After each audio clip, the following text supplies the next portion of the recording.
आप हमें रास्ता बताइए, लेकिन उस रास्ते पे आप हमको चलने दीजिए। हम नहीं चाहते कि स्नेहा जी को लगे कि उनकी माँ उन्हें डांटने के लिए आई। हम चाहते हैं कि उनको ये दिखे कि उनका पति उनको समझने की कोशिश तो कर रहा है। लेकिन बेटा, ठाकुराइन जी ने तो शर्त रखी है ना कि अन्न का दाना लेना तो दूर, वो पानी भी ग्रहण नहीं करेगी। यही तो हम बोलना चाह रहे हैं कि मतभेद एक दूसरे से है, खाने से थोड़ी है। खाने से नाराज होकर क्या हो जाएगा बताइए। तुम्हारी सोच बहुत बड़ी है बेटा। ऐसी परिस्थिति में तो कोई भी पुरुष माँ या पत्नी किसी एक का पक्ष लेके खड़ा हो जाता है। पक्ष ही तो नहीं ले पाए आज तक माँ जी। ना कभी माँ का पक्ष ले पाए, ना कभी स्नेहा जी का पक्ष ले पाए। कभी कभी लगता है कि ना तो अच्छे बेटे बन पाए, ना अच्छे पति बन पाए। तभी तो देखिए ना, दोनों आमने सामने खड़े हैं। जिस दिन महादेव करे ऐसा कर पाए कि दोनों एक साथ हो जाएं, उस दिन शायद अपने आप को अच्छा पति और अच्छा बेटा बोल पाएंगे। हमें विश्वास है एक दिन ऐसा जरूर होगा। बस अभी के लिए एक बात ध्यान रखना, हम तुमको कल से बताना चाहते थे। जब विदाई हो रही थी उस वक्त स्नेहा ने हमको बताया कि वो अपनी जिंदगी अपने तरीके से जीना चाहती है। ये हमारे साथ जो गलत हुआ है, भरपाई तो करनी पड़ेगी ना उनको। अपने हक के लिए लड़ने जा रहे हैं माँ। उसके दिल में आग है बेटा, और जब किसी लड़की के दिल में आग हो ना तो उसे जबरदस्ती नहीं बुझाया जाता, वरना वो आग और भड़क जाती है।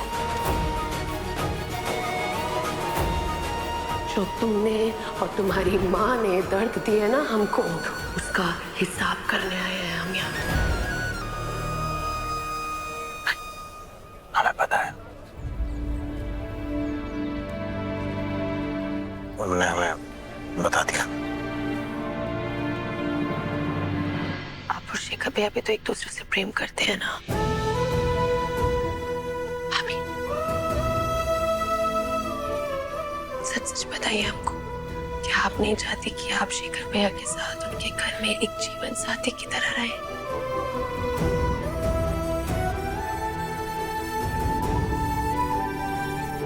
बिल्कुल चाहते हैं,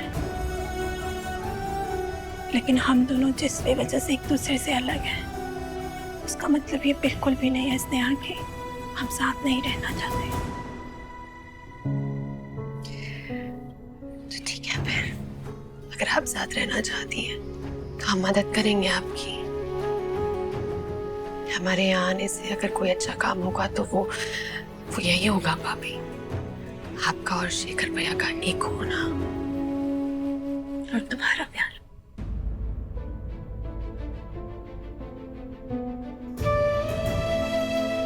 इस वक्त हम अभी उसे महसूस ही नहीं कर पा रहे हैं भाभी, लेकिन आपका प्रेम महसूस कर पा रहे हैं, शेखर भैया का प्रेम महसूस कर पा रहे हैं। इस प्रेम में सच्चाई है। हम वादा करते हैं भाभी, हम आपको और शेखर भैया को जरूर मिलवाएंगे।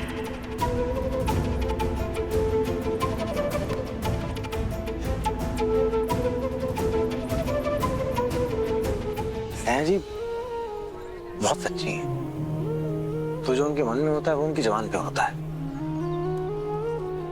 और ऐसा थोड़ी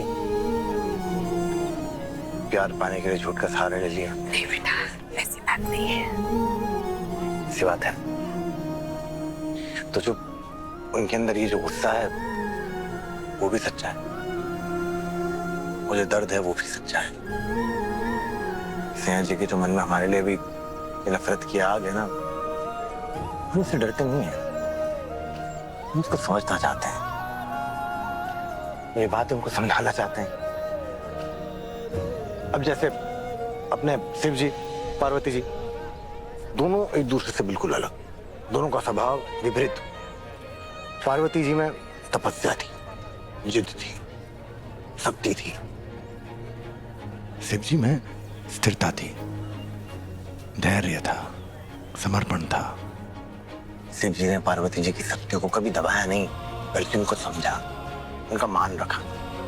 जब जब पार्वती जी का गुस्सा पड़ता, शिव जी अपनी शांति से उनको संभाल लेते। और वो कहानी तो आपको पता ही है, जब पार्वती माँ काली माँ बन गई है, शिव जी चुपचाप जाके उनके चरणों में जाके लेट गए। हम भी तो ये करना चाहते हैं।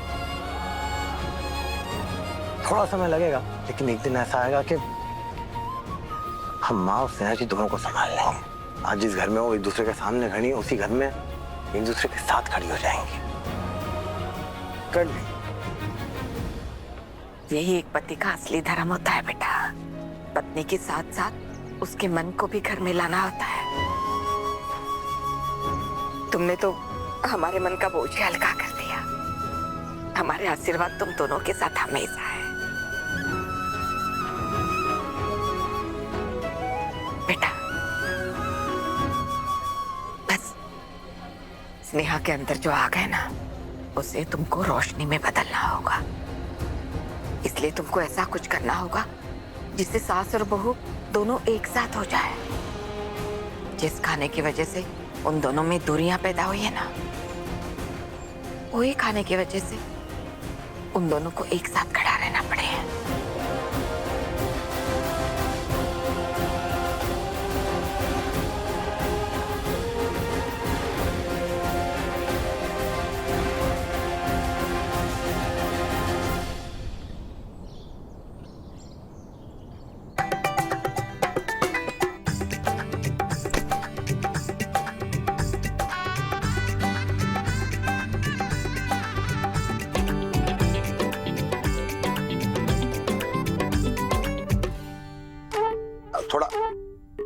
थोड़ा सा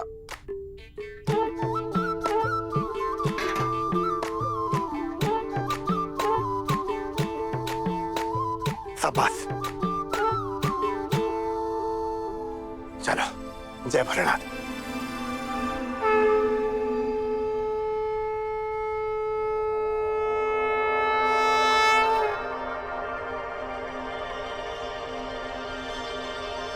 आइए आइए आइए, सब आ जाइए। सिद्धू, ये सब क्या है? परंपरा इस घर की। जब जब इस घर में शादी होती है, घर में सत्यनारायण की पूजा रखी जाती नहीं, करते कि नहीं? बस उसी का आयोजन किया हमने। पंडित जी भी आ गए। पंडित जी आइए। नमस्कार ठाकुर साहब, नमस्कार। ठाकुर साहब, ये आपने बहुत अच्छा किया। इस शुभ अवसर पर घर में इतनी अच्छी पूजा रखवा ली। तो इस पूजा में जोड़े को एक साथ बैठना पड़ेगा। इसी से घर में सुख और समृद्धि आती है।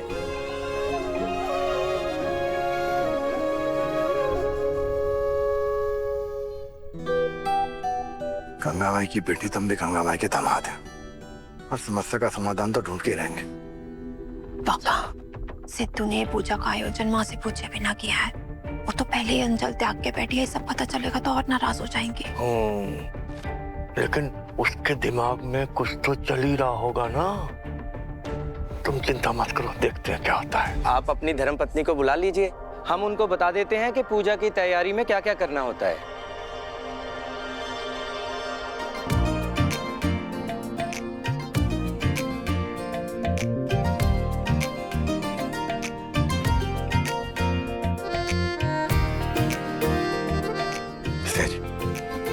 पंडित जी ने हमारी धर्मपत्नी को बुलाया।